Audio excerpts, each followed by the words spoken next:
Suppose एक physical quantity है y, जिसको आपने मेज़र्ड किया, तो y प्लस माइनस उसके अंदर जो मैक्सिमम पॉसिबल एरर आई है वो डेल्टा y है। दूसरी फिज़िकल क्वांटिटी है z, उसके अंदर आपने मेज़रमेंट लिया तो z प्लस माइनस उसके अंदर एरर आ गई डेल्टा z। अब आप इन दोनों को जोड़ेंगे तो x आपको मिल जाएगा y प्लस z।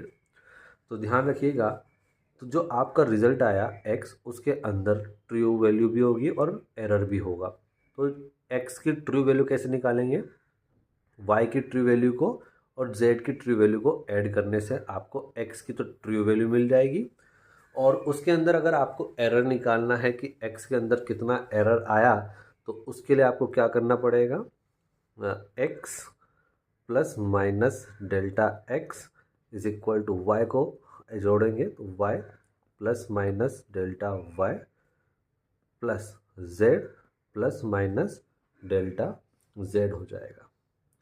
तो यहाँ से आप देख पा रहे हैं कि जो डेल्टा x आया है, डेल्टा x को आप लिख पाएंगे delta y plus delta z plus minus delta y plus delta z, यानी कि उनकी ट्रू वैल्यूज़ भी जुड़ जाएंगी और उनकी जो एरर है वो भी क्या हो जाएंगी? ऐड हो जाएंगी।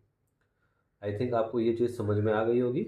इसको अपन एक क्वेश्चन से समझ सकते हैं। जैसे कि मान लीजिए आपने किसी का मास मेज़र किया तो वो m1 आया है, सपोज़ 5 kg, प्लस माइनस उसके अंदर एरर आई है 0.1 kg की।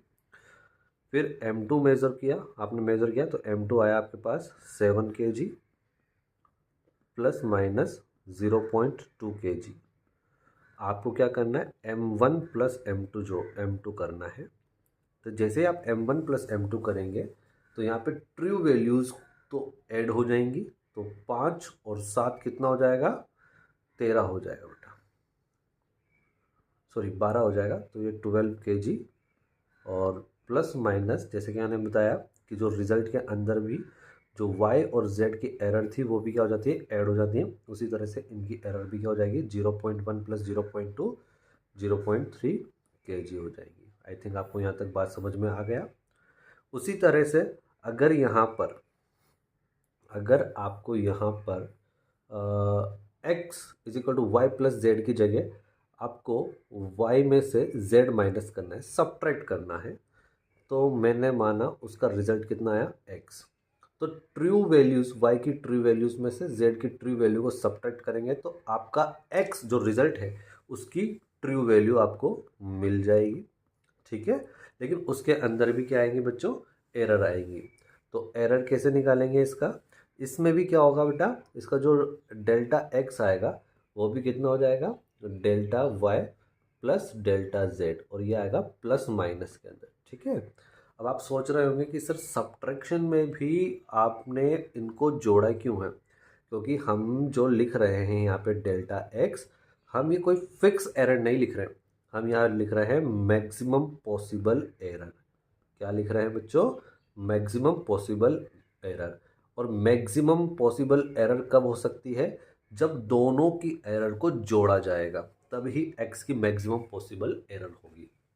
यहाँ पे डेल्टा x का मतलब मैक्सिमम पॉसिबल एरर है। इसका मतलब ये नहीं है कि कोई फिक्स एरर है, इसका मतलब मैक्सिमम पॉसिबल एरर, और या तो इतना होगा या उससे कम इसके अंदर एरर होगी। ठीक है, अगर आपको इसी सवाल में m2 माइनस m1 किया जाए, करने के लिए बोला जाए तो कितना होगा? तो 7, इसकी ट्रू वैल्यू में से इसकी ट्रू वैल्यू को माइनस कर दो, जिससे कि क्या हो जाएगा? m2 माइनस m1 की ट्रू वैल्यू आ जाएगी 7 माइनस 5, दैट इज 2 kg।